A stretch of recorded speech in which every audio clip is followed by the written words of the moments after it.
sure a lot of you remember me. We've worked together throughout the last couple of years. I've been on the board since October, November of 2017 and involved in a lot of events. So I'm happy to be here. I am not an expert. I'm not a coach or a mentor in the organization. A lot of what I'm going to share with you today is really my own experience and also reinforced and validated by articles that I've read. And then you're probably wondering, well, what is my own experience? So like probably similar to many of you, I was at a job for 15 years and felt that it was time to move on. And in that 15 years, I had maybe updated my resume once, but I had not been on LinkedIn or anything else at that point. And I just felt it was time to start thinking about other opportunities and challenges. So about 6 months before I left the company, I went on to LinkedIn and built my profile. I started networking, looking for another job, doing a lot of interviewing. So that's where a lot of my experience comes from. Unfortunately, the company and I parted ways while I was actually in the midst of my interviewing process before I got a job offer, which is also another interesting twist, but that's a different seminar in terms of what do you do then when you're lost your job while you're interviewing. But nonetheless, I ended up moving on to another place, which was great. Unfortunately, within 6 months of being at that place, the account that I was hired to run was no longer.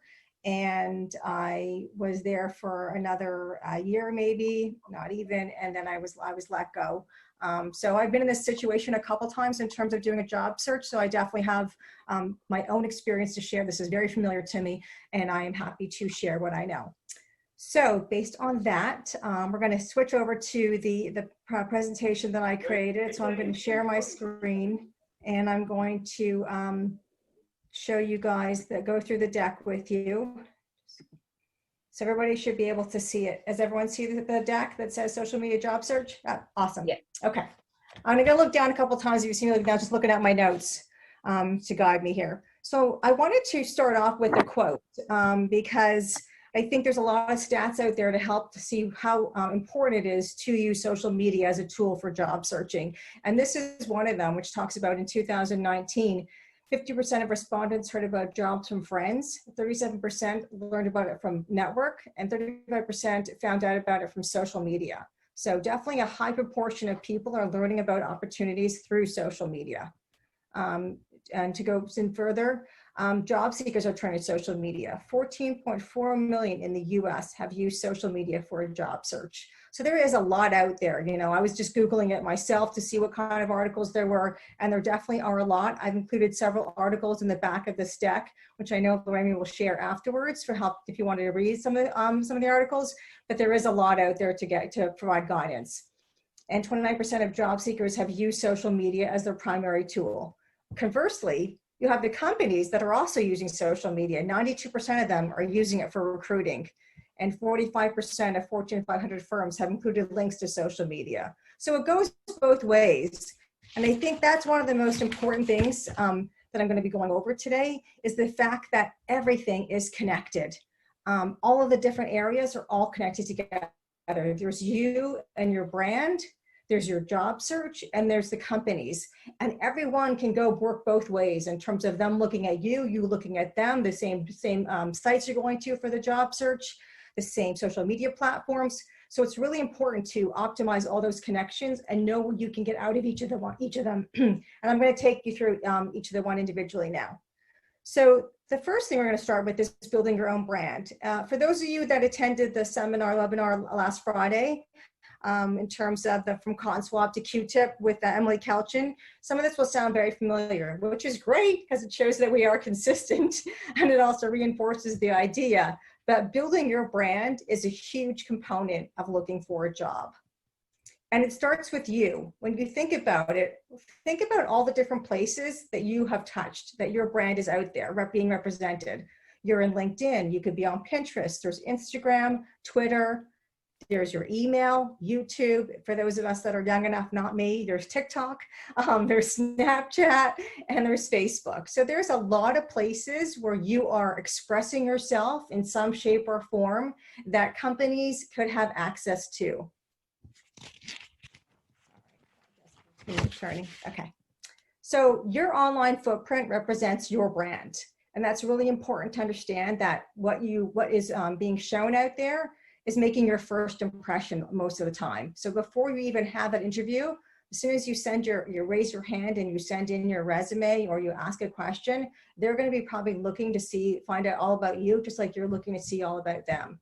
And your impression is being made. They're judging you on your personality, your character, what's your community involvement, if there's any. So it's really important to be conscious of the social media profiles you create, where they can be found, what you say, and even the photos that are posted. And to think to yourself, what do your profiles say about you, right? If you went back and looked at everything you posted, do you think it's painting the picture that you want it to paint, for people to look at you and for employers to look at you and say, she would be a good fit for our organization? And how you communicate is equally important. As we all know, I'm sure, words written and spoken have power. So the things that you say, whether it's an email or direct messages, phone, video interviews, those are long lasting and can't be unsaid. They are a record. And it's really important to make sure what you say is what people hear. So communication is key, and communication is not just verbal, it's also physical. So you think about your body language as you're talking, or your body language in your pictures. I mean, such an obvious one, if you look on the screen, is, with umpires or coaches, right, in sports, and their body language speaks volumes, and they are pissed about the player or a manager coming out on the field to tell them they've made the wrong call. You can see that without even having to hear what they have to say out of their mouth. It's all about what their body language is saying, is presenting for them. So, your facial expressions, what the clothing you're wearing, your hair, so much of that together makes a holistic impression of who you are to the people that are looking in. So how you represent and present yourself is critical, and pictures speak volumes. Of course, we have our lovely Lorraine here with Willa. This is from our Women's Leadership Summit. I have volunteers here on the picture on the screen. You have Kim here at one of our events. But you can see, there's professional settings, there's personal settings, and Instagram and Facebook are definitely much more personal. They're much more about you. Emily said that again, last week as well, that it's okay that it's about you and your family, your friendships. No one's saying to get rid of those, because that does make up the person that you are, and you want to be true to yourself. And then LinkedIn is a little, it's more business-like, it's more formal. So it's still though important to know that your pictures speak volumes to those around you. So are you comfortable with the future employer seeing all your photos? Just, something to consider. So that's the first part that I just wanted to kind of go over with everybody as a reiteration of what Emily said last week. Is there any questions about you or your brand? No? Okay, we'll move on. So then there's conducting the job search. As you know, there are so many places to look for a job. There's the obvious ones like LinkedIn, and LinkedIn is really critical because, as you'll see from the connections of your job search on the company, LinkedIn is really the one platform that you're all connected by. If you have it, your job search is through that, and the companies are there. So that's definitely a must-have when it comes to the job search. But there's also a lot of other places to look for a job search. There's Monster, there's Career Builder, Indeed, Glassdoor. If you don't recognize these icons, I've listed all of them out at the back of the deck as well. And then there's the company websites, which are also places to go to look for a job. Often you will find a job, for example, on Indeed, and then you will go to the company website, or you should, and it might not be there. It may no longer be posted. It may not have been posted yet. There's sometimes a lag. So the company website's a good place to validate that job is actually a real opening still, so no one's wasting their time. And you'll see that not all jobs are posted on all the same platforms. So it's important, as I mentioned, to be on LinkedIn, because 90% of recruiters are using it as their primary search tool.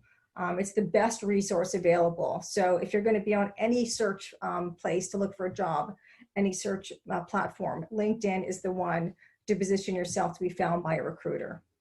And I know we've had other webinars on LinkedIn, which will have told you how to do a LinkedIn resume, or we have our Career Center to help with that as well. So I'm not going to get into LinkedIn specifically, just to know that that's a place that you should be building your profile. So when you navigate your search, job postings can be found on company job boards, on the apps, social media, networking groups, recruiters, staffing companies. It's really important that the more you know and the more what you're looking for, the better your search will be. So if you're not really sure what you're trying to find or what job or position you're looking for, you're probably going to get a lot of results from putting in a search that may not be relevant or places that you want to be at. And so therefore you're kind of sifting through a bundle that is wasting your time. But if you narrow down and have it in your mind of what you're looking for, which is, what's your level of experience that you want? What are the skills that are required? What's the industry you're looking at? Sometimes there's multiple industries that your skills can be applied to. The location, that's definitely going to narrow it down. When you go there, you don't want to just say worldwide. You want to say, is it the greater New York area? Is it New Jersey? You want to be specific so that the jobs coming into you are the ones that you have the best hope of matching with. Is there a title that you're interested in? Is there a company size that's important to you? Not everybody likes big companies. Some like small. What's the salary range? So there's so many different components to consider when putting in the factors for your job search. So when you're setting up your profiles, those are the things, that you're going to include. And not every job search platform requires profiles. Some of them, like Indeed or Glassdoor, you actually can just do a search without doing a profile. You can just go in there and say, I'm looking for an account executive position in advertising, and type that in, and then it'll come back to you. So some of them don't require, like LinkedIn, you should do a profile, but not all of them need it or require it to find out what jobs are available there. It's important that when you do a profile, though, that you do say you're seeking employment. A lot of times when you see these people's profiles, they don't say where they're at right now because they're not anywhere potentially. And you're not going to say it if you are at a job and you're looking and you don't want your employer to know. But if you are in the middle of a bridging between it not being employed, you can put seeking employment on your profile. So it's obvious right away to people looking at your profile that you are looking. There's also a LinkedIn saying you're willing to connect with people and talk, connect over coffee, connect over about term volunteer work, there's different connections you can do too, see if anyone jumps on that. You should set up job search alerts so that way you are one of the first to know when a job matches your criteria, that it pops up to you so that you can jump on it. A lot of times, depending if you have LinkedIn, it will tell you that there's been 75 applicants already, and then your heart kind of drops because you're thinking, well, how am I going to compete against 1 out of 75? Well, you don't have any idea, you don't know, but at least it gives you some guidance to understand how big the pool is of your competition for that same job. So the sooner you know that there's a job that's been open, the sooner you find out, and the one that you like and want to match with, then it's really important to jump on that. It's also important to check weekly, not just in one place. So don't ever rely on only one job search platform. You should be looking at several of them. I've looked for a job where I did not see it on LinkedIn, and then I went to Indeed, and there was a job that really interested me, and it wasn't on Glassdoor either. So each one kind of brings a different vantage point and different opportunities. Not every employer posts on every single one. So you should mix it up and expand your search beyond just one place. So using multiple search apps and websites is really important. Let me see. And Glassdoor also, what's good about Glassdoor is that it not only includes job search opportunities, but it also includes reviews. So personal feedback is given there. You learn about sometimes the interview questions that are asked. You also get salary ranges. You will get insight into the benefits. So there's a lot more information that's provided than just the job search itself.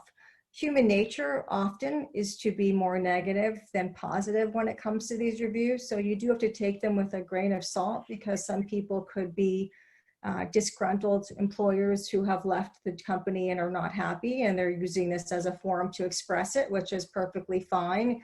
But you need to keep that in mind, that don't just go on one review. There's multiple reviews, hopefully, and multiple ways to hear about a company. And so make sure your resources are expanded also beyond just one. it's really a window into that company to get these reviews. So it's kind of nice to see what people have to say if you don't have any personal networking connections there. And then also checking the company website, as mentioned, and their social media for openings. A lot of times I will see somebody in my network post on behalf of their company to say, we're hiring right now, DM me. And so that's also critical to kind of be checking and staying on top of your network and seeing what's happening and where it's happening. The another critical point, or the last critical point, is networking. So key. It is so important to build, cultivate, and tap into your network.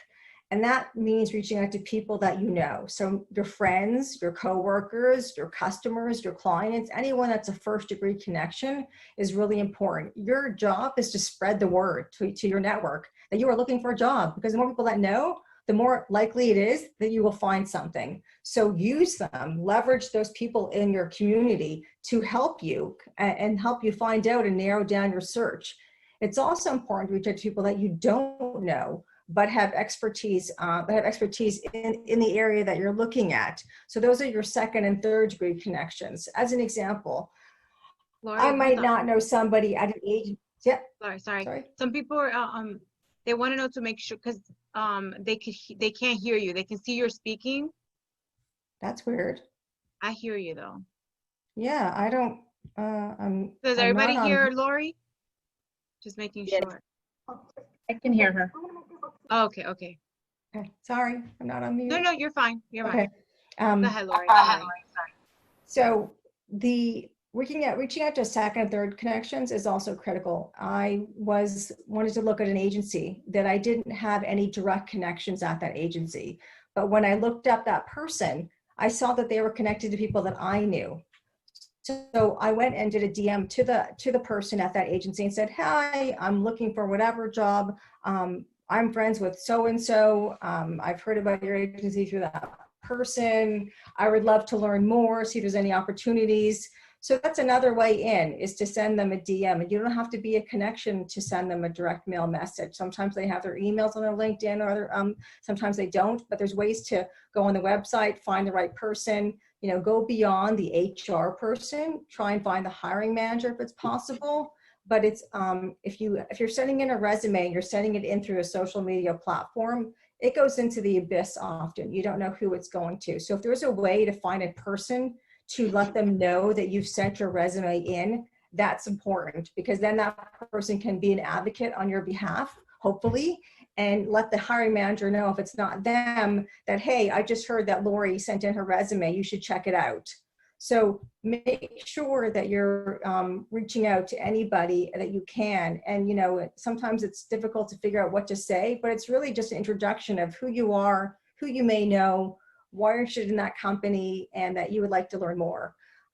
You can also join groups online. There's a lot of groups, whether it's through, LinkedIn, where there's groups that focus on your area of interest. That's another avenue into making connections, finding people that have commonalities with you if they are interested in marketing like I am, and joining marketing groups, and you start seeing these forums, people talking. There might be someone there in that forum saying, I'm looking for someone, or my company's looking for someone, or here's this great marketing seminar that's coming up that you should go to. So attending these seminars or attending these webinars when we're allowed to go back in person, to be in person, but just being involved and engaged in these conversations also exposes you and expands your connections beyond those that you know directly to help you find that job. So I think networking is just really one of the key things. I have found most of my jobs through networking, not because I saw an opening somewhere else. It's because of someone that I knew, or someone who I knew who knew them, or because I reached out to someone who I didn't know, but they knew someone I did. That's really how I've always been working at to try and get into a company, is through the networking. I'm just seeing if there's anything else on my notes here.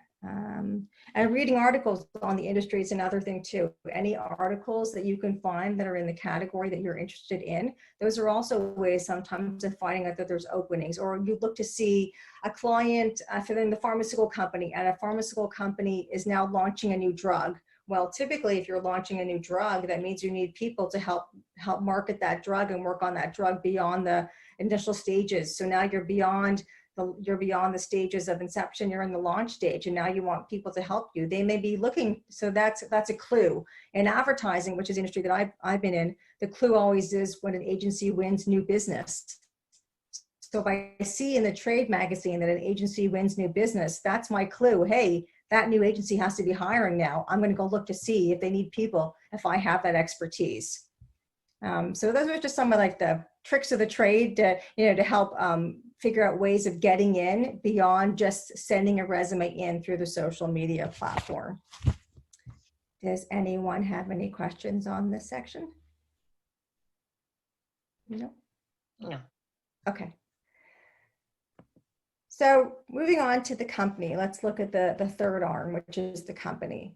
And how do we find out about the company now that we want to potentially be employed at? So as you can see, there's a lot of ways to learn about a company. There's its own advertising and marketing. There's LinkedIn, there's Instagram, there's Twitter, there's Pinterest, there's Facebook, and there's the press. And not to say that all companies are on all of them. Most of them are on most of them, but they're not always on everything. It really depends on the type of company that it is. And you can see that these social media platforms are very similar to the ones that you are on as a person, right? As your own brand.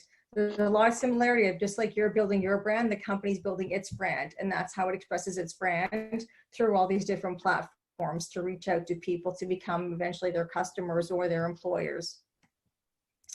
So the company clues are everywhere. When you look at the company profiles that are provided, the information and insights about the company culture, the vision, the mission, the reputation, it's all there in front of you. You can see when you go into their social media accounts, what their environment looks like, who the leadership is, the employees, what kind of events they're celebrating, what are the work that they're doing, what are the products that they're selling, what are the community support they have any, is there any corporate responsibility? You can read through their social media bios and the about section, read through the recent press, understand the industry trends and competition, and use the knowledge you gain to evaluate that company and the opportunity. So just like that company is evaluating you, you are evaluating them. It works both ways. It's not just a one-way street for them to say, are you the right fit? It's equally important for you to say, am I the right fit for them? To know that you should fit in based on everything that you learned about the company. And you should be exploring them just as deeply as they are exploring you and trying to learn more about you. So I'm going to give a few examples now to make it a little more interactive for you guys to see if you can pick up on things from when I show you something from one of their social media platforms. So let's look at PNC Bank. And I've actually chosen companies that have been supporters of Dress for Success. So I'm trying to get a little shout outs here. So PNC Bank has been our supporter, and this is their LinkedIn page. Can anyone tell me anything that they take away if they're looking to work at PNC? What would you take away from looking at this snapshot of their LinkedIn page? Most of the workers are younger looking. Okay. I would say that they believe in work-life balance. So if you have a family, they understand. Great. Absolutely. Someone wrote on the chat, they value their people. Yep. So you can see just from this one picture, which is only a section of the LinkedIn profile, you can already pick up on several things about this company. You can look at their team, to your point what Kathleen said. You can see that they celebrate the differences. You can understand about the balance and work life. So then you can already get a taste of, is this the right place for me where I'd want to work? Let's try another one. Okay, this is Bear, and this is Bear on Instagram. So not as formal as LinkedIn is from a business perspective, but equally important. So what can anyone tell me they take away from Bear if they wanted to work at Bear? What would they see here?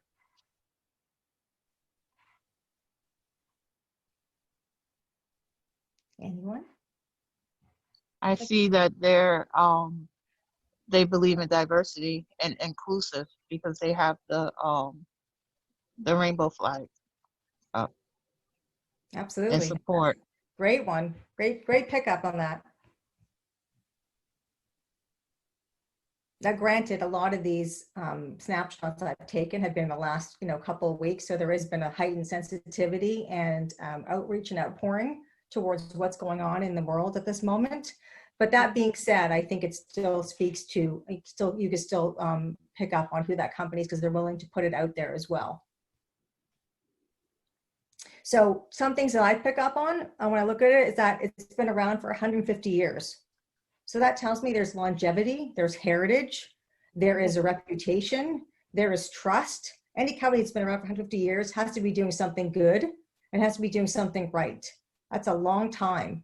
So, and I see that they don't just do things, they do things for people, they do things for the environment and for your pets. So they have a lot of different places where they are supporting and helping, different items in the world. I also see that they're patriotic, right? I see a flag there. I see something's going on with respect to either military, maybe it's people that they employ, but there is definitely some sort of patriotism there. And then there's also something about helpful hints, right? How to make baking soda and vinegar boat. There's something there that they want to give you something fun to do, some activity. So those are just a couple things that you can pick up on from this one. I got a few more. So this is Stop and Shop, and this is from Twitter. So once again, Twitter, you're limited to how many times you can say unless you do several different tweets in a row. But nonetheless, you still can get a sense. So anyone pick up anything from the Stop and Shop one?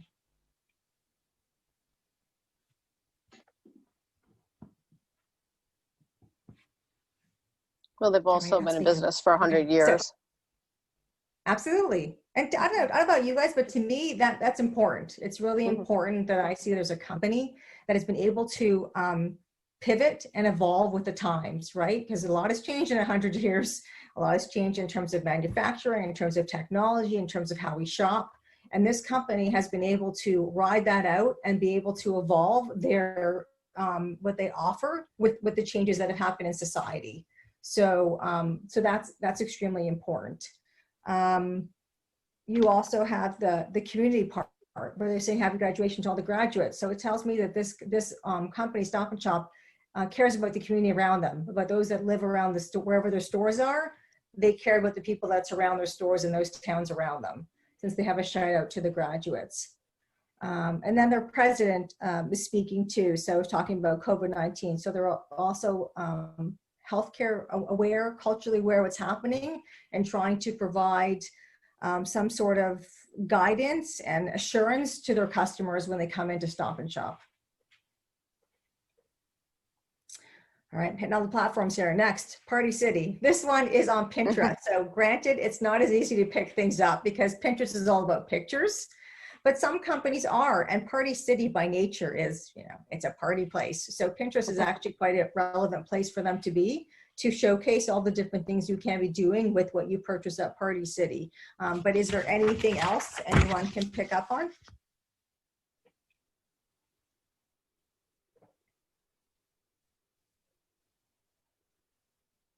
You could tell it's probably like a fun environment at work. Yeah, Not as corporate, agree. Absolutely. Very creative. I'm pretty sure there's like a lot of creative jobs at Party City. Yeah, that's great. Yeah. I was thinking of them, they were like my fun party planner. Like that's what I take away from this, right? Look at all the things I can do. I can do holidays. There's popular characters that are being celebrated. It's for kids, it's for adults, it's for family. So that environment probably is a very conducive environment. I would extrapolate perhaps that it's good for a work-family life balance because they all are about kids and they are about family. Doesn't mean it's true, but it's something that would come to my mind. I would gather that I would think that they are because of who they are and what they do. All right, one more. ADP, who's also been a huge supporter of Dress for Success. So definitely I'd give them a shout out. So this is on Facebook. I had to just do like a snapshot of it, but this is the fifth kind of social media platform we're looking at, and ADP, is a big organization. So is there any takeaways you guys can see from this one? They value their employees by putting them on a spotlight. It's great. They're active. Like you see them on their bicycles or the cycling. Mm-hmm. Yep. So I also take away, if it's a bit cut off, but they have the women in STEM. So obviously they care about women's issues or promoting women, or focusing on women. And from the bike one, I take away community, that there's some sort of teamwork and team events that take place outside of work, where they try and have that fun together and go beyond the workplace. Yeah, and then everything else that you guys said. So these were just ways to help like you can pick up on so many different clues when you go into their social media accounts and see. And the websites are also another way to look into them. But a website's a little more formal. They're a little more controlled. I think social media, of course, it's controlled, but it doesn't have the same, restrictions as a website. So you get a little more insight really into who that company is and their culture and the people. And there's some that definitely show more than this. If you scroll through, you probably pick up even more. So this wasn't as easy to do, but even from the small amount and little pictures that you do see for each platform, you can walk away with a fairly good impression. And just like we just did for these companies, they're going to do the exact same thing about you. They're going to go look at whatever they can get into. I know some ask for access, but some of them can still get a sneak peek into certain things or see a bit of it. And they're going to kind of start making assumptions and assessments on who you are from what they can see. It's fun. Okay. So in the end, are you a match, right? You have to have a sense of what kind of company you would like to work for, and even create a wish list. It's important to have goals of what you want in your job and what you want in your company, because this is going to be almost a second home and a place that you potentially could be at for a long time, not even in years, but also in days with respect to the hours in the day. So you're spending a lot of time, we spend a lot of time on our jobs. And it's really important to feel that you're compatible, that you are appreciated, that you fit in, that they respect who you are, and vice versa. So having the skills is only part of the story, in my opinion. Feeling that you fit with the environment culture is the other component, and equally important. And you can find out as much as you can. If you're going through a recruiter, if you're going through HR, if you're going through your network, or if you know any current employees, ask as many questions as you can to find out about this company beyond what the job description says. What is it that you can learn from the company, from all these different people, from your network, and from the social media? So in conclusion, take advantage of social media. And I think it goes down to like kind of the 4 areas that I've bulleted here. It's about you and what you are saying to others. It's about your search on multiple platforms. It's about your network and expanding it, tapping into it, leveraging it, and your network's network. And it's about learning as much as you can about the company you're applying to. We don't all have, in Steve Jobs' quote here, which I will leave you with, he talks about how you should keep looking if you haven't found the job that you love, which is very inspirational and wonderful. We don't all have the luxury of waiting for that perfect job. Some of us just have to find a job because it's important for us in terms of our livelihood. But often you have options. And I think if there are options, it's important to consider the holistic environment and not just what you're going in there to do as a job. In the appendix, as mentioned, those are just some of the job search apps and websites to look at. And these are the articles, some articles and sources that I found as I was putting this together and just reinforcing all the things that I've done, which are good. The Muse has really good articles on it. Indeed, Forbes, and there's a lot more, of course, but this was just a few of them. So that is my presentation and my learnings that I've come to share with all of you. Is there any questions?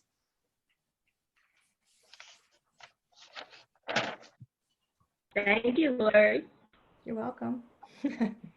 Lori, let me ask, could I share the deck with with everyone at the end of the? Yeah, I'm sure. I mean, if that's what your protocol, whatever you guys are doing, yeah, Okay, I'm good with that.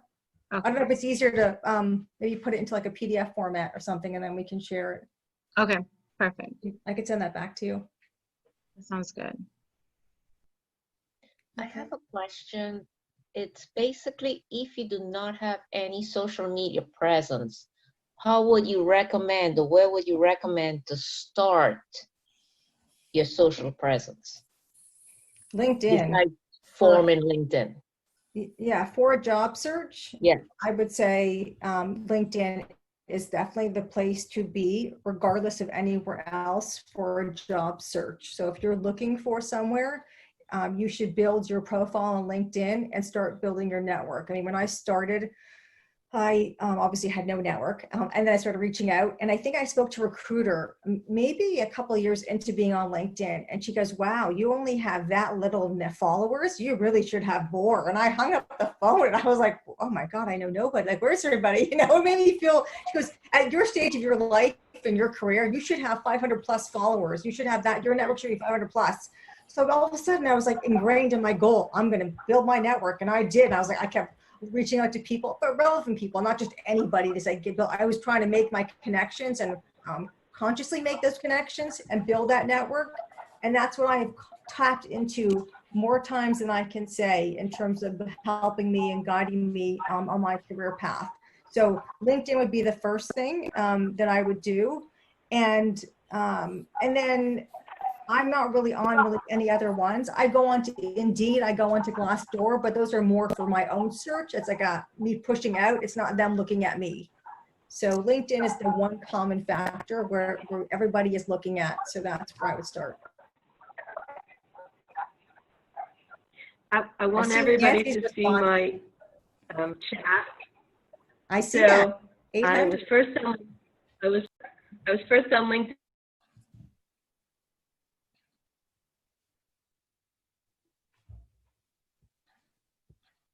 You're on mute now. I don't hear. It says the host muted me. Okay.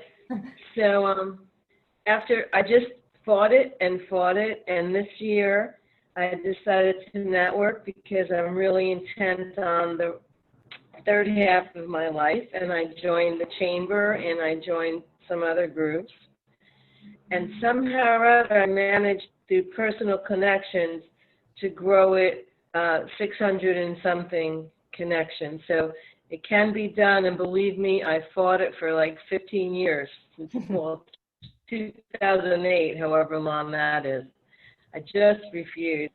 And now I just built it up. It's a concentrated effort. You have to network. You know, LinkedIn with everybody here. What I would suggest is tell people where you met them. You know, hi, I was in the red dress today or something, to make sure you get connections back. Yeah, good points. Because I do get asked to link in with people, and if I don't know them or I don't know what their connection is with me, I ignore it and I do not accept that invitation. So good point. Absolutely, I won't. There's too many scammers, and I want to make my profile people that are meaningful, so when somebody else looks at it, you know, they don't see somebody totally in a, that sounds kind of weird. I probably can't explain to you what I mean, but somebody from India that I've never met, or China, or somebody that doesn't have an English, you know, vowels or something in their name, you know, it's all symbols. Don't connect with them. Okay. Yep. Anyone else? Nope. No one else?